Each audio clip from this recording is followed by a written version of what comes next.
I'm here with actor, author, you name it.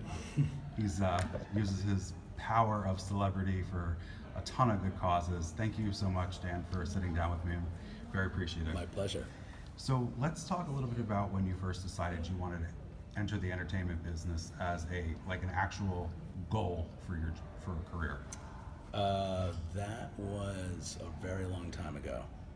I can't remember. Maybe in high school, maybe right after college. In college, I went to Vassar College, upstate New York, and I was not a theater major, but I was very involved in the program, and I took a semester at the Eugene O'Neill Theater Center. They had a semester called the National Theater Institute, and it was an immersive program. And in the middle of that program, they had real industry professionals from New York come up to talk to everybody about making the step to wanting to be a professional actor and what that would mean, and meeting real casting directors and taking real pictures, and that made it very real for me in my head. And I think around that time, this is a long time ago, they were looking for a replacement for Matthew Broderick in Neil Simon's Biloxi Blues on Broadway. Okay. And so I got an opportunity to meet the casting directors of that at a time when I, age-wise and look-wise, would make sense for that play. And they knew I was still in college, and there was a moment where I was going to leave school and just take the plunge in New York, and they were encouraging me to finish college. They're like, this isn't going anywhere. This business isn't going anywhere. You've got another year to go. It would behoove you to finish college. And it was really good advice, because I could have very easily been seduced to just leave and be like, I can finish college some other time. Right. And I probably never And would then you never go back. So then I graduated. By the time I graduated Vassar, I knew I was going to come to New York, and I knew I was going to pursue at least an acting career in the theater, which I did with a vengeance. I also was, at that time, I thought I was going to sing and dance and be on Broadway, and I was taking dance classes twice a week and voice lessons twice a week and an acting class, and I was waiting tables. I could not have been more of a cliche of the out-of-work actor. I was taking any job I could, and I was getting backstage every week, and that was really at 22 was me entering into this business in a very intense way. Was there any trepidation on your part in the beginning because you were so new, or you were just gung ho? No, I was gung ho, and I was driven, and I was obsessive, and I would, I had some ridiculous things that I did that make me embarrassed now, but I was relentless. I would walk up and talk about pounding pavement. At that time, and probably still now, all of the talent agency offices and casting offices, for the most part, are within 20 city blocks around the Broadway, the Midtown area. There are exceptions, where there were back then. But you could walk into some buildings on 57th Street and some on 45th Street and tackle 6 different agencies. And I would slide my picture and resume under the doors of those offices, not in an envelope. Just face up. No, face up, because I had read somewhere or heard somewhere, or someone gave me the tip, or maybe I thought of it in my sleep. But that if they have to see your picture when they're stepping over it or onto it to throw it in the trash, at least they saw your picture. Whereas if they just get these unsolicited envelopes, they wind up in the trash. Very sound thinking. Whether it leads to stardom or not, whether it leads to a job or not, I don't think so. I'm pretty sure you're doing something right, because you are a huge star. Well, these are many, many, many years ago, and so I slowly but surely wound up doing a bunch of things. I also learned very quickly that I was not the dancer I thought I was, or the singer I thought I was. And I started focusing on the acting and on comedy, and I was writing. I was taking a Groundlings class, and I was writing material that I could perform, which was probably a pivotal moment where I knew, and I'd have to say that the key to almost everything that's happened to me has been about pivoting. It's been about knowing when to take an opportunity that may not have been exactly what I wanted, but was adjacent. Was comedy something you were comfortable in when you started out? Did you feel like you had a natural knack for that? It was. I mean, I was always sort of a comedic. I responded to comedy. I liked doing comedic plays. I wound up getting my equity card in a production of Broadway Bound, which is Neil Simon. I loved Woody Allen and Neil Simon, and I guess that New York Jewish comedy thing was inside of me in a very easy way. But I didn't really set out to be a writer, but I have to say that the path to writing material for myself to perform became my path to becoming a writer. And becoming a writer, oddly enough, became my path to Los Angeles, became my path to writing for television, became my path to writing a movie that I starred in. It gave me the power in a way to be the master of my own creative journey, as opposed to only waiting for someone to give me an opportunity. And look, I talk about this very openly. I wound up, in LA, I wound up getting on a couple of television shows, but more than anything, I spent 20 years doing other things in pursuit of other areas of the business. And 20 years after, when I wanted to have a particular kind of success, that success came. And it's 20 years. I mean, people always ask, like, what does it take? And I'm like, it takes being stupid enough or smart enough to be willing to stick it out. And for some people, it's stupid enough to wait that long. And for some people, it's, I was obviously doing other things in the meantime. You weren't just sitting around. I wasn't sitting around. I was writing, and I became a writer for TV, and I became a producer with Lisa Kudrow, and I made a movie. But I found other avenues for my creative, I guess, the storytelling bug that I had, and it served me. I was also a voice-over actor. Like, I think if any advice I give to anybody who's starting out is always about diversity. Anything else you can do, you should do. It doesn't mean quit, but if you can, quit, because it's extremely difficult. But if you won't quit, then every other thing you think you can do, you should do, because you never know how those things might lead you down the right path. Now that you're in the position of higher level of fame than you were when you started, there's a whole new advent of things to star in, whether it be on streaming and creating your own opportunities. Do you think you had it harder then than they do now, or is it's kind of the same, just there's just more opportunity? That's a good question. It is easier to create your own content now. It's harder to get it seen.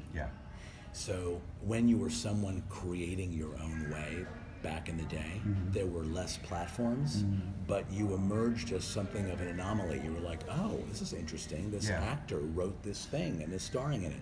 Now everybody is creating content. It's as easy as recording on a phone and posting it somewhere. Everyone is creating content, and the number of platforms is in the thousands. And so on the one hand, there are outlets for your creativity. You can put yourself in something, you can create your own material, but it has become extremely difficult to get it seen. As a creator of content, let's say on a higher level, on a bigger scale, I'm selling to the big platforms, my company sells to the big platforms. The competition is ferocious. I've never seen anything like it. You can have a beautiful script and an enormous star attached to it, and it doesn't mean what it used to. It's like, okay, so do 300 other people. And there used to be a time where everybody's chasing something called undeniability. So you want content to be undeniable. And back in the day, to make it undeniable, it would be really well written from somebody with a reputation, a director with a reputation's attached, an actor with a reputation is attached. That made it undeniable. Like, how could someone say, no, it's got Julianne Moore, and it's being directed by, David Fincher, and this is a slam dunk.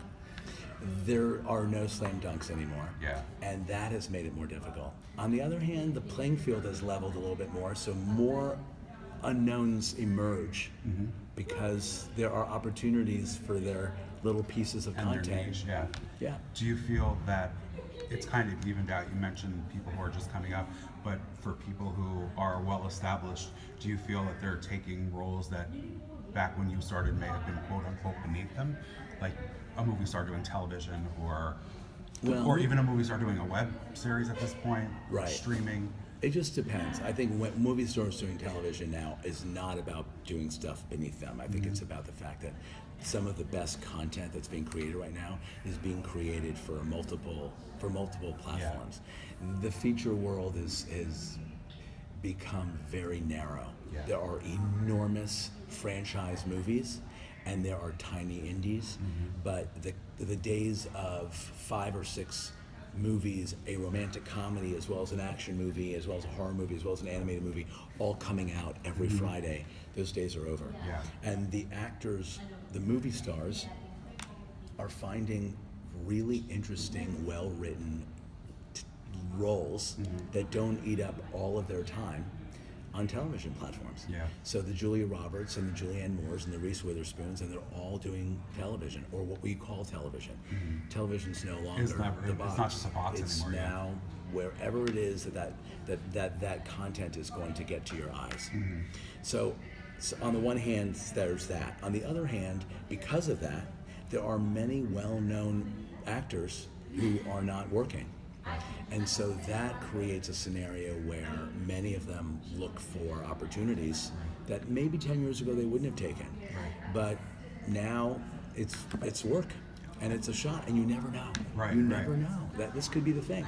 And with that, like the advent of Netflix, I didn't watch Scandal when it was on television. I came into it 8 years later, and it's just like, thank God I was watching on Netflix, because you want to keep going. And you can. Then you can watch a show like that, which was so unbelievably bingeable. That was a very unique show because it was like that soap opera pace. Yeah.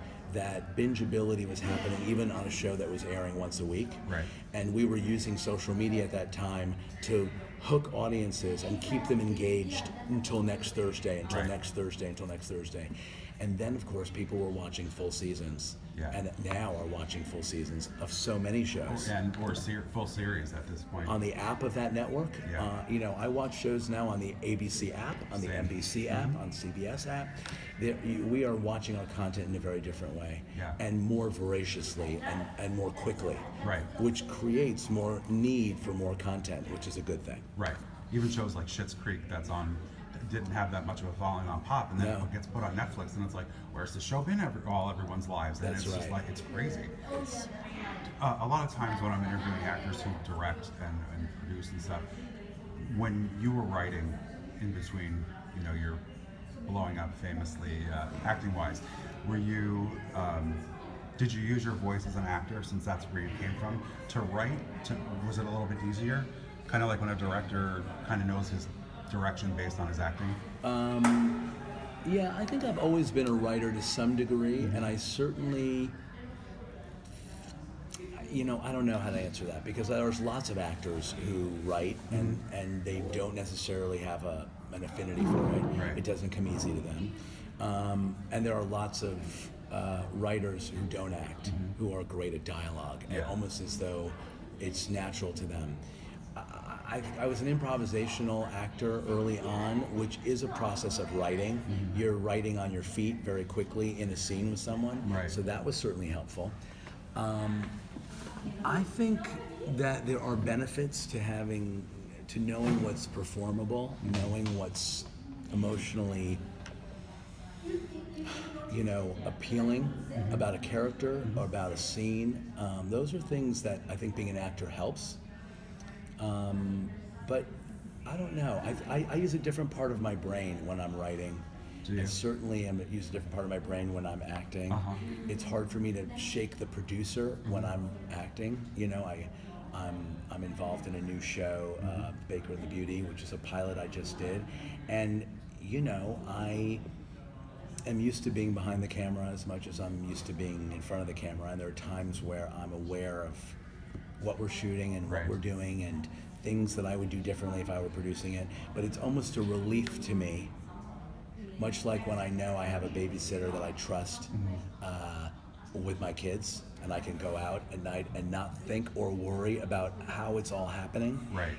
Similarly, when you are involved in something creative and other people have got it, they're covered, Yeah. they know, we're going to make our day, and you're going to look good, and we know what we're doing, and it's going to be handled. There's a letting go, which helps me as an actor. So I do compartmentalize pretty well. Great. And you wrote a book. Mm-hmm.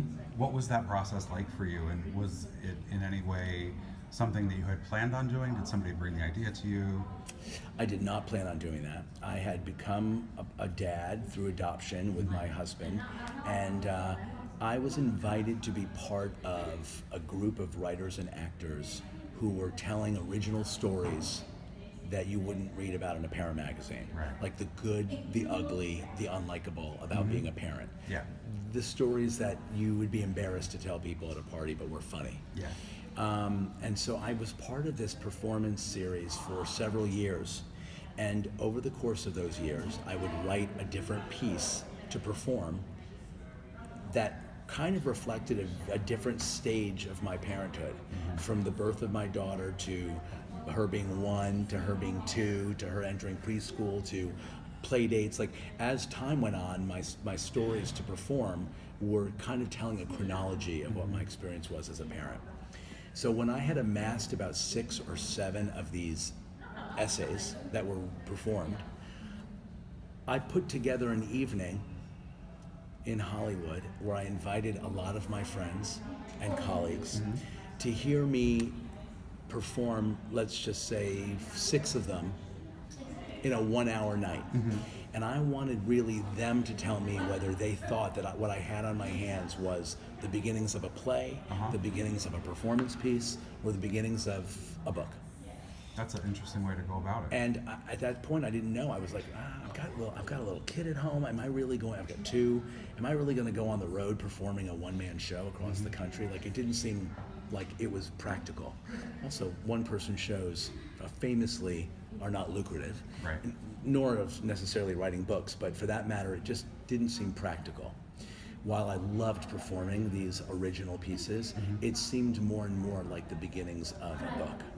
So I took the steps of sending those 7 or 8 essays and a proposal for more to a book agent at my agency. And they sent out this whole package to dozens of publishers, all of whom passed, all of them, and except for one. And then the ones who published my book were the ones who Maybe that was the right fit then, and you had to. It was just the end right. up where you end up fate-wise. I did. It was with an imprint of Simon & Schuster called Touchstone Books, and my editor had just had a kid, and his boss had just had a kid, and there was something about the stories that spoke to them, and then ultimately allowed me to publish the book. That the process of writing the rest of the book, which I had to do in a relatively short amount of time, was incredibly, incredibly cathartic. Yeah. It was just pouring my guts onto pages, and the more fearful I was of writing the things I was writing, the more I knew I was probably pushing myself in the right direction. Right. So I just ordered it today, so I'm very excited to get it tomorrow. So when you get your 1 cent residual or whatever, however much you get in a book deal, then you could you don't really get. You go out. Well, I'm thanking you in advance. It's also available on audiobook, and I narrate the book. Oh, and do you? Because many I'll of the have to pick that pieces up. had been meant to be performed. Yeah. It reads well, but gonna have to go mostly back and for order people that who then. sit in the car a lot or on the trains to listen That's to. exactly what I do. Commute from Jersey. So it's a. I think I'm going to order the audiobook I too. call it a 23 flush book because it's good Yeah. to sit on the toilet also. Oh. So over 23 days, you can read a chapter a day. Are you saying your book's shitty, Dan? It's not a shitty book, but you can shit while you're you reading can it. shit while you're reading it. What would you consider your big break, quote unquote? Or something that you feel got you noticed to propel you to where you are today? There are 2 pivotal moments. I mean, I don't think I ever had a big break. I think I was deluded into thinking that that's how it worked, and I still am, by the way. Yeah. I still am deluded into thinking like, oh, this is it. This is my ticket. There are no tickets. There's a bunch of little tickets, but there's always another one. Yeah. No, but the 2 big moments. One was when I wrote and produced and starred in my movie All Over the Guy. It was 2000. It came out in 2001. And it was at a time when small little independent movies about with a gay romantic lead, and we call it, it was sort of, we joked that it was like When Harry Met Larry, right? It was just a really likable, relatable romantic comedy that just happened to have two men as the leads. That experience of making that movie, selling that movie, and having it come out in theaters was the first time I ever experienced the press the way I had to for the first time, recognizability, talking about a piece that I had written that was semi-autobiographical, that had me out in public, both out in public and also out in public in a way that had not before. And it also launched a writing career for me, because I used the movie as the inspiration for a sitcom pilot that I sold to ABC, which we did not make. But that began a TV career that I continue. I've written dozens of pilots over the last 12, 13 years, much because when my movie came out, it got me attention as a writer as much as it did as an actor. Yeah. So that was the first. And then, a decade later, Scandal. What do you think resonated with viewers of Scandal for you to become so well liked and well received? I mean, the character was very well liked. Obviously, a big part of that is because of the way you portrayed him.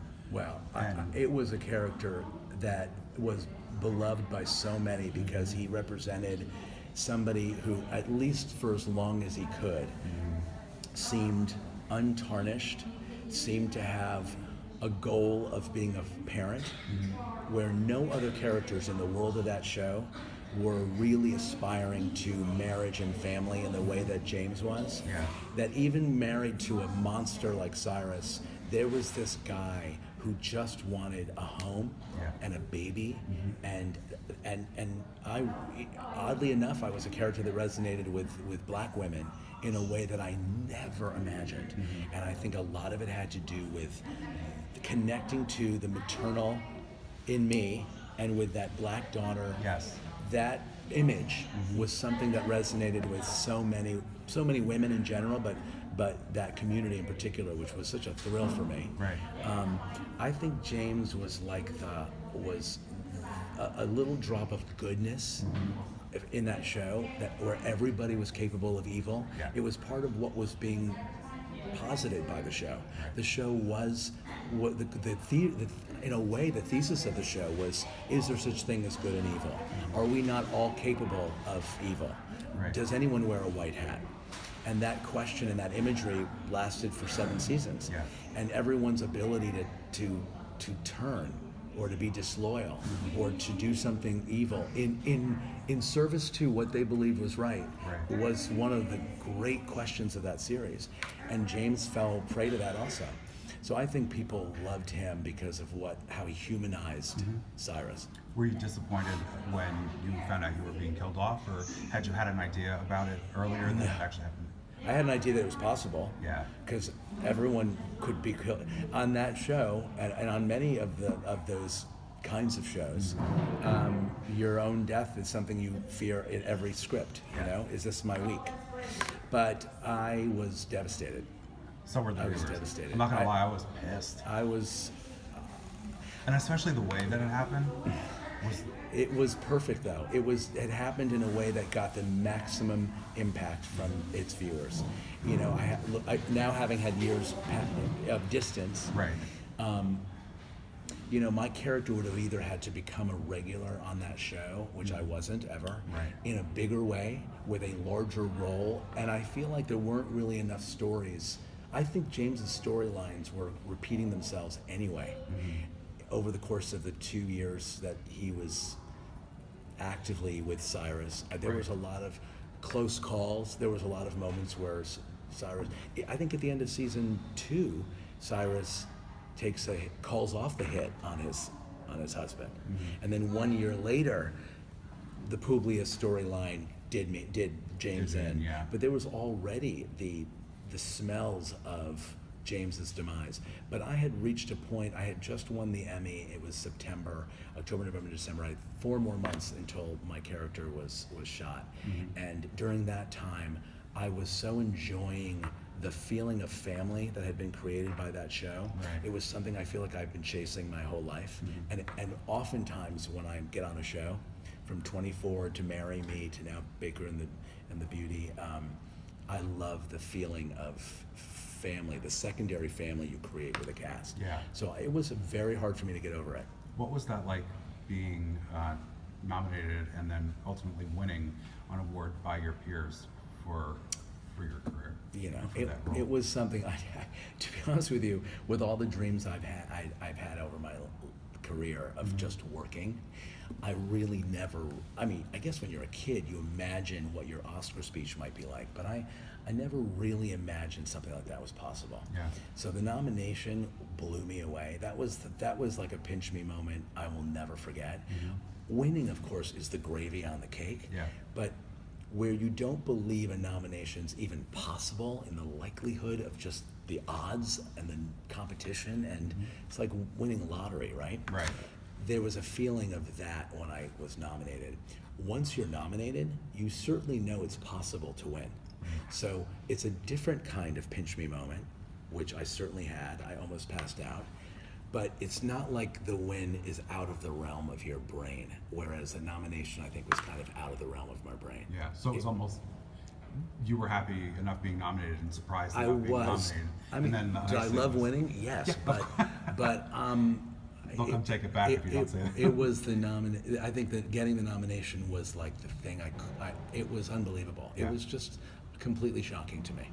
What do you attribute your longevity in the medium to? Is it because you're so likable? And I feel like, obviously I don't know you personally, but I feel like the likability that comes across from you across television and film is also the same likability that you're actually like that in real life. Not in terms of like that you make it look easy, but I just feel like you're not one of those diva type personalities. You know, I don't know. I can't really be a good judge of my own character. I know that I work very, very hard to get along with people.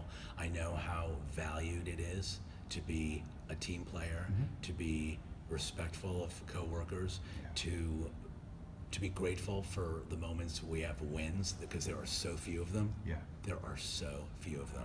Whatever Instagram stories or whatever people's perceptions are of success and fame, that is only what you're being seen, what you're being shown. Right. The number of kicks that one must endure at every level. And Right. I guarantee you Brad Pitt has had his kicks, and Julianne Moore's had her kicks, and Meryl Streep has had her. You know, there are many, many, many disappointments. Right. And we don't publicize them, and the world doesn't know those as much. But understanding a level of gratitude for being able to work in this industry is something that I certainly have. I complain a lot. I certainly go through periods of time where I wish I were working and I don't. I have periods of jealousy. I'm like everybody else. But I know, having worked as a producer and as a writer and as a director and as an actor, I have a perspective, I think, that has helped me in other areas. Yeah. But I don't always play. I played a bit of a jerk in that movie Second Act with J-Lo. I like to play villains. I like to play characters who are not just so easy to peg. Yeah. Deirdre Friel actually told me to tell you hello. I just interviewed her on Wednesday. Oh, okay. Oh yeah, she's great. She Yeah. is so great. Yeah, she likes I you too. enjoy working with her. So I don't know. I certainly hope that there's a likability factor. I know I have relationships I have built over. I'm older than I look, and I've been doing this a really long time. So I've built relationships, and I think that helps. But ultimately, you know, there are ways in which you want to branch out into areas that you haven't, and I certainly aspire to do that. I'd love to play characters that normally you wouldn't think of me for. That's getting people to think of you in ways that they normally don't is the hardest thing. Yeah. Because they know you as the likable gay dad, Right. and so they'll put you in that as often as they can. Yeah. Nobody likes to be typecast either. So when you have, and I've been really lucky because I've been able to play gay characters that are not just what I call IGH, which is insert gay here. You know, I like playing characters who are complicated. Yeah. My character on 24 was so interesting. Like, I didn't even know the character was gay until the second episode, and he was, you know, had a relationship, but was also trying to avert a world crisis, and there was a lot to play there. That's far more interesting and layered than just being the neighbor who comes in with a quippy comment and a snappy suit. I have been allowed to wear really snappy clothes over the years, and Baker and the Beauty will be no different. Yeah. But even Baker and the Beauty is an interesting kind of, I'm playing a character that was played in the Israeli version, which is currently on Amazon and great, by an actor very different from me, who's used to playing villains, and that character is kind of a jerk. Yeah. And I liked the idea that I get to play someone who could be a jerk but may have a softer side, and that you get to play both. Yeah, a jerk as in like sarcastic and and ruthless. Like snippy. Yeah, I'm the manager of the character played by Nat Kelly. The character's a bit of a jerk because he's protective of the character who plays the Beauty. She's a very, very famous Paris Hilton kind of character. She has her own brand. She's very wealthy. She's extremely famous. She's the daughter of a hotel billionaire. It's a lot like Paris Hilton. Yeah. And her manager is very protective of her. And so anybody who gets in the way of that, he has no tolerance for. And that level of ruthless impatience is really fun to play. And then to find the humanity inside of that is going to be fun to play. Well, I feel like that's kind of not your niche, but I feel you bring the humanity out in everyone that you play. That's what I was talking about, the likability. That's what I meant. Yeah, I think it would be hard. I mean, that's one reason I'm so attracted to the idea of getting to play some villain in like a Marvel movie, because there doesn't have to be a soft, vulnerable side. You can just play sheer evil and surprise the audience because they're used to you being like the nice guy, But that said, yes, there's so much of your real life or your real personality and history that you bring to every role anyway, that it's hard to keep it out. What role would you say was the most challenging for you? Whether, obviously don't spill tea, if it was like because of personalities behind the set or just because you felt it more challenging for your own personal reason.